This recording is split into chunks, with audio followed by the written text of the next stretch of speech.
Friends, आज हम Machiavelli के विचारों की विशेषताओं का अध्ययन करेंगे। मैकियावेली पाश्चात्य राजनीतिक विचारक था।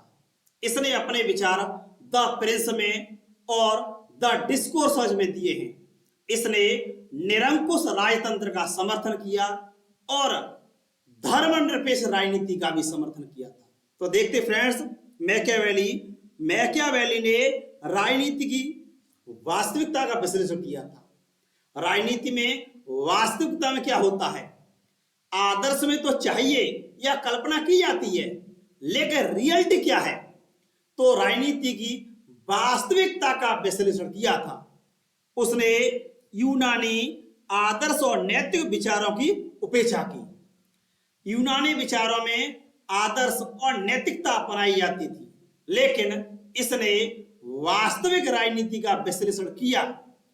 उसका सरोकार बिल्कुल व्यावहारिक प्रश्नों से था। जो रियलिटी है, जो व्यावहारिक प्रश्न है, उनसे उसका सरोकार था। फ्रेंड्स, मैकियावेली ने संप्रभुता, भाषा आधारित राष्ट्र राज्य, धर्मनिरपेक्षता, गणतंत्र जैसे विचारों को अपनाया था। इस तरह से इसने सेकुलर पॉलिटिक्स की शुरुआत की। इसने भाषा पर आधारित राष्ट्र राज्य की अवधारणा दी। इसने संप्रभुता की कुछ विशेषताओं को अपनाया, हालांकि इसने अवधारणा नहीं दी थी। आगे देखते हैं ये संपत्ति पर क्या विचार देता है। फ्रेंड्स, मैकियावेली कहता है कि मनुष्य शक्ति और संपत्ति, पावर और प्रॉपर्टी, मनुष्य के अंदर कुछ विशेषताएं, उसमें से एक है संपत्ति। मनुष्य शक्ति और संपत्ति का हस्तांतरण अपनी संतानों को करना चाहता है, क्योंकि उसमें स्वार्थ, लालच, मोह अधिक होता है। मनुष्य के अंदर क्या होता है, स्वार्थ, लालच, मोह अधिक होता है। इसीलिए वह अपनी संतानों में पावर और प्रॉपर्टी ट्रांसफर करना चाहता है। देखेंगे आगे, मनुष्य पिता की मृत्यु को भूल सकता है, लेकिन संपत्ति के विनाश को कभी भूल नहीं सकता। अपने पिता की मृत्यु को भूल सकता है, लेकिन संपत्ति को नहीं भूल सकता। पिता की संपत्ति से प्रेम करता है, पिता के संपत्ति पर अपना हक जताता है। आगे देखते हैं संप्रभुता। इसने निरंकुश राजतंत्र का समर्थन किया। मैकियावेली ने निरंकुश राजतंत्र का समर्थन किया था। निरंकुश संप्रभुता का समर्थन किया, लेकिन संप्रभुता की अवधारणा नहीं दी थी, क्योंकि संप्रभुता की अवधारणा किसके द्वारा दी जाती है फ्रेंड्स, बोधा के द्वारा। बोधा के द्वारा संप्रभुता की अवधारणा दी जाती है। इस तरह से इसकी संप्रभुता निरंकुश संप्रभुता थी। इसकी संप्रभुता सीमित या मर्यादित नहीं थी, क्योंकि यह राजा को अत्यधिक शक्तियां देना चाहता था।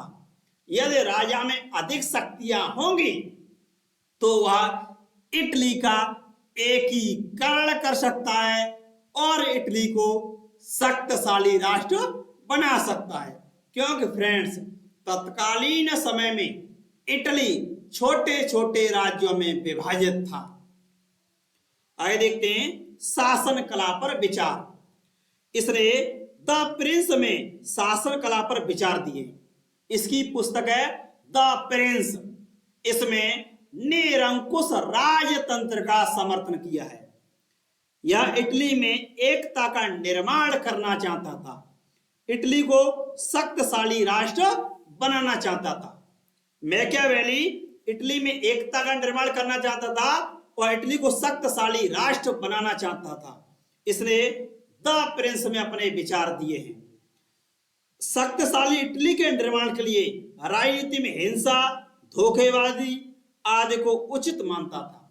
इसका मानना था हिंसा, धोखेबाजी और निरंकुश राजतंत्र के द्वारा ही इटली में एकता स्थापित की जा सकती है, इटली को पावरफुल स्टेट बनाया जा सकता है।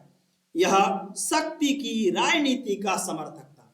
मैकियावेली शक्ति की राजनीति, पावर पॉलिटिक्स का सपोर्टर था। एक शक्तिशाली शासक ही इटली को शक्तिशाली बना सकता है।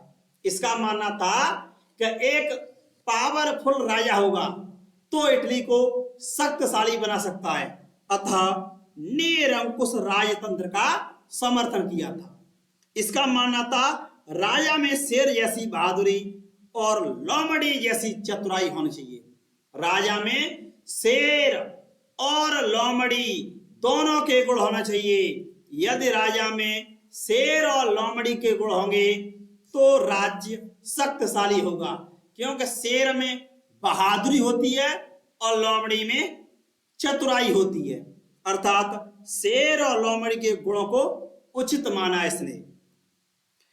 आगे देखेंगे, राजा को दयालु, नैतिक, सत्यप्रिय और सद्गुणों का प्रदर्शन करना चाहिए।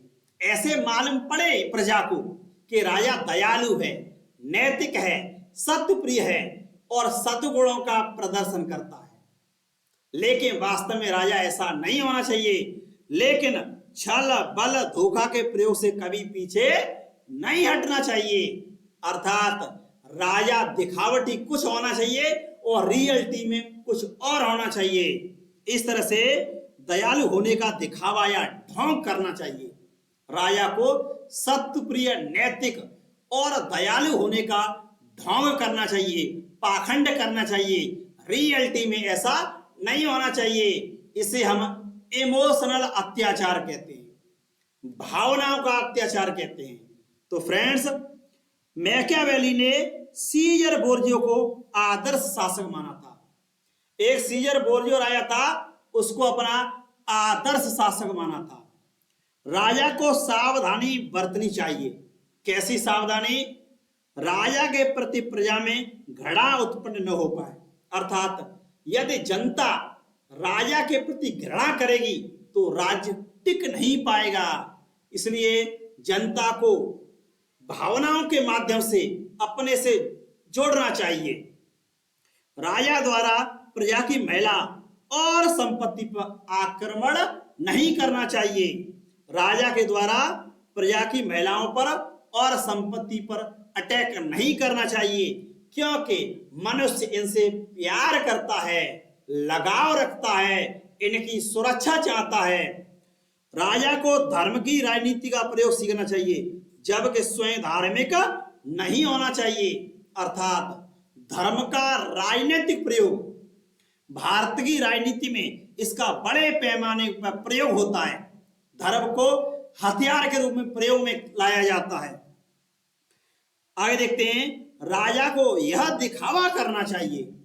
कौन सा दिखावा? कि वह लोगों को स्वतंत्रता प्रदान कर रहा है।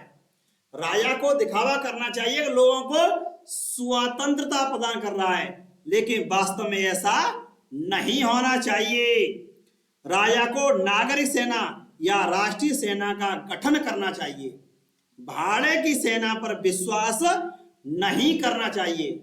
यदि राज्य की अपनी सेना होगी तो जब चाहेंगे तब युद्ध के लिए भेज सकते हैं, लेकिन भाड़े या किराए की सेना होगी तो कब उपलब्ध हो पाएगी उसकी कोई गारंटी नहीं है।